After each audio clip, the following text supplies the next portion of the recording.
BYD, which is also on the West Coast. I think they're ramping up production of their electric vehicles. Warren Buffett owns 10% stake in that. Why do you laugh? BYD is trying to compete. Why do you laugh? Have you seen their car? BYD overtakes Tesla to become the world's largest producer of electric cars. BYD, the Chinese EV maker. China's BYD. BYD has overtaken Tesla. In the fourth quarter of FY23, while Tesla has sold 484,000 cars, BYD came from nowhere and outperformed Tesla by selling 526,000 units of electric cars. But the main difference is Tesla's cheapest model, that is the base Model 3, starts around $40,000. But BYD's top-end model, that is Auto 3, is priced only at $48,000 and comes all the way down to as cheap as $11,000. A point to be noted, BYD's cars are as futuristic as Tesla's. BYD promotional roadshow and investor Warren Buffett brought his buddy Bill Gates. It was fantastic. I'm amazed at the quality of that vehicle. So the question is not how BYD became the world's largest manufacturer, but what's more important is how BYD is able to meet the quality of Tesla in half of the cost. Electric cars are having a moment. The demand for electric vehicles is booming worldwide. Electric vehicles, a business that could be worth $8.8 trillion by the end of a decade. So let's start from the basics and understand how is the world's EV market looks like. As it turns out, China dominates the EV market with 58% of global market share, more than combined Europe and America, and India is not even in the top 10. Here you may argue that China's dominance is due to its government policies and subsidies. Electric is the way to go, and China went all in. They gave subsidies worth billions of yuan. Well, you are not wrong, but the catch over here is the subsidies are for all EV manufacturers, and Tesla's gigafactories are also located in China. So the main reason for BYD's economy of scale lies in something called vertical integration. Our vertical integration capability gives us the flexibility in the fast response to the market. If you know what a vertical integration is, please skip to this timestamp. Else, here is a simple analogy. Let's say Coma Sports Private Limited is a sportswear manufacturer and wants to start a new series of t-shirt production. So it will need two types of raw materials, cotton and polyester. It will source cotton fabric from a textile in Maharashtra at a price of 100 rupees per meter and polyester from Rajasthan, which will cost rupees 150 per meter. The rent of the factory is 20,000 per month, and if they produce 5,000 t-shirts, per month cost comes to 40 rupees per t-shirt. And labor cost is 50,000 per month, and with same 5,000 t-shirts, labor cost comes to 100 rupees per t-shirt. And additionally, cost of printing comes at 50 rupees and cost of labeling and packaging is 20 rupees per t-shirt. So the total cost of production sums up to rupees 310 for cotton t-shirts and rupees 360 for polyester t-shirts. And that is further sold to the distributor at a cost of 450 and 500 respectively. So without vertical integration, the company is only taking care of assembling and neither have to take the burden of acquiring land and resources for raw materials nor the headache of selling the product to the customers. From outside, it might seem a fair deal, but if you look deeper, this system has two major disadvantages. Number one, the supplier may deliver the product with inconsistent quality like color and material of fabric. And secondly, if there is a poor harvesting season, it will lead to a shortage of raw material, which will lead to increase in the price of raw materials. Hence, Coma Sports either have to cut their margins or sell it at a higher price. Now let's check if we can mitigate all these risks using a new system. In this scenario, company will directly invest into production of raw materials. In our case, Coma Sports will invest into cotton production and plastic recycling plants. And instead of relying on the textile mills for fabric, it will manufacture its own fabric. So in the second scenario, the price of cotton will fall drastically from 100 rupees to 60 rupees and polyester from 150 rupees to 110 rupees. The operation, labor and printing cost will remain the same, and they will produce the packaging materials in-house, which will reduce the cost from 20 rupees to 10 rupees. And instead of selling to the distributor, it will sell directly to the consumers through its own outlets and websites. And most importantly, by eliminating the middleman, they can now sell the product directly for 650 and 700 instead of 450 and 500 respectively. Did you notice the difference? It's a gain of rupees 390. And those extra 250 rupees will further invest into producing raw materials, expansion and even discounts. It is the power of vertical integration, where initially you have to invest heavily, but in the long run, it will give you a higher margin. And most importantly, control over the quality. And in case of bad market condition, the price of raw material will still remain the same for you. But there is one catch in this system. Vertical integration works better if you expand from manufacturing core material to the end product. For example, if you are a manufacturer of semiconductor, it's easy for you to vertically integrate to products like headphones and wearables. At the same time, if you are a headphone brand, it's much difficult for you to vertically integrate backwards all the way to producing semiconductors. So in simple words, it's easy to go from inside out than to come from outside in. And it is what the exact case with BYD, which had started its journey from the core element of the EV, that is the rechargeable batteries. In the early 2000s, this company was not making cars, they were making battery. From battery maker to the biggest electric vehicle or EV manufacturer in the world. To understand this better, let's understand what are the components that goes into an electric vehicle. The first component is the battery, then we have the battery management system, then electric motor, software for connectivity, interior, and finally the body of the car itself. So BYD was already one of the largest battery manufacturer, and in 2003 they acquired an automotive manufacturer named Xi'an Auto Corporation. They developed their own tech called DI-Link. They hired the best designers from Ferrari and Mercedes. They invested 2.7 billion into research and development. And most importantly, they also have their own subsidiary for semiconductors, known by the name BYD Semiconductors Limited. So the question is, why can Tesla apply vertical integration? And the answer is, they already does. So how is this even possible that BYD is able to manufacture in half of Tesla's price using the same system? And even Tesla's gigafactories are also located in China. And cherry on top, Tesla has the brand image like Elon Musk himself. This is where the invisible hand of business comes in, which is the game of geopolitics of the Chinese government.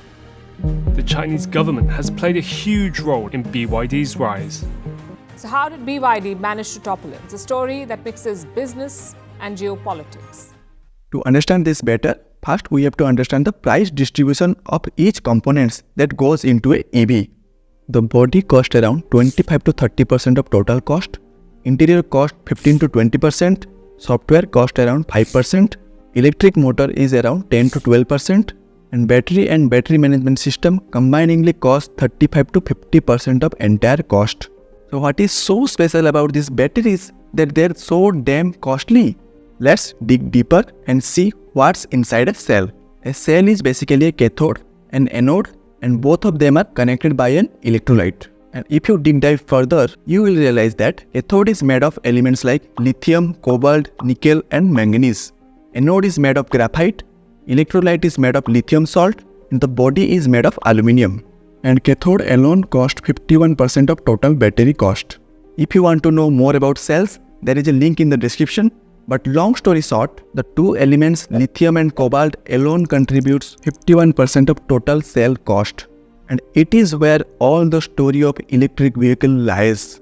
Here are the top 3 regions where lithium is found. First is this triangle between Chile, Argentina and Bolivia, which is estimated to have 54% of world's lithium deposits. Second is in Western Australia and third is in China. But for some reason, these countries cannot sell lithium directly. That's because the process of extracting, processing, refining and recycling lithium is very challenging, and it requires a lot of expertise and high-tech infrastructures. And guess who has all these high-tech infrastructures? It's none other than China. In 2013, China acquires 51% stake in Western Australia and 23% in Chile and 51% of Argentina's lithium project. And a Chinese company CATL holds 66% in Bolivian joint venture. In the last 2 years, China has bought stakes in 20 lithium mines. Most of them are in Africa and Latin America. And China have these massive gigafactories that produce 75% of world's total lithium-ion batteries. But there is again one twist. China may have the dominance over lithium, but Tesla does not use lithium-ion batteries. It uses something called NCA, that is nickel cobalt aluminum batteries. And 73% of world's cobalt is produced by this one country named DR Congo. And Indonesia is second only at 4.8%. But surprisingly, Congo does not have the ownership over its own mines. So who have the ownership? It's again China. China owns 15 out of 19 mines in DR Congo, and all the 4 mines in Indonesia are either owned or co-owned by China. Something is strange, right? Why does these countries giving their own resources into the hand of China? And most importantly, why not to the Western superpowers like US and Russia? The answer to this is perhaps one of the most important lessons of geopolitics of the 21st century. And the answer can be summarized within this one sentence said by an African official. And I quote, "Whenever China came to Africa, they built a hospital. But whenever US came to Africa, they only gave lecture." US donated Africa with free food and vaccination in the name of humanitarian aid and treated Africans as an inferior kids who are nothing without their help. But China just did the opposite. Instead of donating the vaccine, they shook hands and said, "Let's build the vaccine together." African governments themselves said, "We are tired of aid and charity. We want to do trade, we want to be treated like partners." The Chinese came along and said, "Great, we don't do aid and charity, we want to do business with you." To understand this better, let's take an example of a country named Zambia, which is one of the largest producer of copper. If you look in the map, Zambia is a landlocked country and don't have connections to the water bodies. So in order to expand their copper production, Zambia government will ask loan to World Bank and IMF. But World Bank and IMF, which works as a legitimate bank, will deny to give loan to Zambia due to its low creditworthiness and unstable politics. And it is where China will enter and invest heavily into building roads, factories, railways and airports by giving loans and acquiring stakes in their public companies, which gives 3 major benefits not to China but to the local political party. Firstly, their country's infrastructure was developed. Secondly, this gave employment to the local people, which boosts their GDP. And third and perhaps most important, all these developments was taking place under the name of Zambian government. So the common people who are going to vote in the next election don't care who owns the stake. All they know is the current political party has made the development. Everybody in the equation wins, Zambia wins, China wins. But in contrast, the humanitarian aids are coming under the name of United Nations, and there was no credit for the local government. From outside, people might call it a Chinese debt trap. We call this a debt trap. But from inside, it's a strategic game of geopolitics, which helped China to gain power over these African nations, not forcefully what Britishers did, but by providing mutual benefit. And it teaches us one of the most important lessons of organizational behavior, which is known as self-determination theory, which states if you instruct people every minute details, they lose their sense of autonomy. But if you provide them resources and give them the autonomy, they not only perform better, but also become loyal to the person who trusted them. It's what big companies like Google and Apple does in their organization, and it is what China did. But the question is, if China could do this, why can't India? And so does other nations. The reason is all these Belt and Road initiatives requires a long-term planning and involves a lot of risks. And the problem with democratic nation is the ruling party focus on short-term results and benefits that will enable them to stay in power until the next election. But China, being in one-party system, had strategically bet on these Africans and South American nations 20 years before. And this is what gave the Chinese companies, including BYD, a first-hand advantage in acquiring stakes in mining and raw materials used in manufacturing EVs. Chinese EV makers have a huge cost advantage. The same was done by South Korean government in cosmetic industry, which made K-beauty a dominant in global cosmetic market. We will discuss about South Korea in some other videos, but long story short, where does secret to BYD's success lies? It's not just in manufacturing batteries, but also extracting and refining the raw materials used in batteries. So if I summarize the whole video, what we have learned so far? BYD is involved in the raw materials. It manufactures lithium-ion battery, which is cheap and lightweight, whereas Tesla uses Cobalt batteries, which gives a higher range but at the same time 30% expensive. And Tesla, who has recently started using lithium-ion batteries, is dependent on other Chinese companies. BYD has their own semiconductors, whereas Tesla imports from Texas Instruments. As a result, BYD's cars are 75% vertically integrated, whereas Tesla makes only 43% of their entire components. And let me clear you one thing. The purpose of making this video is not to suggest you whether you should buy BYD or Tesla. My purpose was to teach you how geopolitics can play an invisible force behind shaping the monopolies of any industry. And this leads me to the final and the most important part of this episode. That is what the Chinese government did for EVs. Is there any specific sector where India has taken such initiatives? Fortunately, I spotted one such opportunity. That is India-Middle East Food Corridor, where India has done a bilateral agreement with Middle East to provide food security to West and African countries. With countries around the world fighting food shortages, India, Israel and the UAE are embarking on a new journey to ensure food security for its citizens. The India-Middle East Food Corridor is a revolutionary initiative that promises to turn these three countries into exporting powerhouses. But the question is, how this agreement gonna help businesses in India? And most importantly, how people like you and me could benefit from it? To understand this, we have to go back 120 years in time, when the population of entire world was around 1.6 billion, average life on Earth was 32 years, and there was not enough food to feed the entire population. But something magical happened in the year 1908. Fast forward to today, population grew 5-fold in just 100 years, average life on Earth rises from 32 years to 72 years, and there is enough food to feed the entire population. So how this all happened? In the year 1908, a German scientist invented synthetic ammonia. This is the same substance that is used in fertilizers. As a result of this invention, the fertility of the soil increased by 30%. That means the same field which was able to produce barely enough to feed 2 persons can now produce enough grains to feed 3 persons. More food means better nutrition, and better nutrition means long life. And if you look carefully, this chart shows what our population would have been without the invention of ammonia. And starting from 1908 until this date, 50% of total food is produced using fertilizers. Ammonia literally changed the world. The Earth supports 4 billion more people today than it could without nitrogen fertilizer. In fact, around 50% of the nitrogen atoms in your body came from the Haber process. So that's it. Fertilizers industry is the next golden opportunity, right?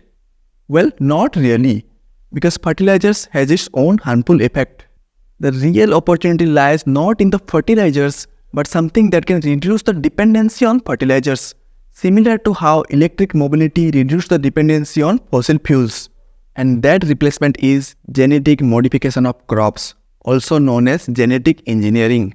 Genetic modification can increase the amount of food that crops produce. One example is you can put a gene in that prevents the plant from getting disease. And so a disease that's wiping out the crops of poor people and causing tens of thousands to starve, you can get rid of that. And as industrial revolution in Europe and America in 20th century became an opportunity for China due to its cheap labor, advancement in genetic engineering can become a hidden opportunity for India, as India has a huge arable land for cultivation and huge market for agricultural labors. And guess what? India has already started investing into this field. हमने कई क्षेत्रों में joint projects की पहचान की और उनमें आगे बढ़ने का रोडमैप भी बनाया। Food insecurity.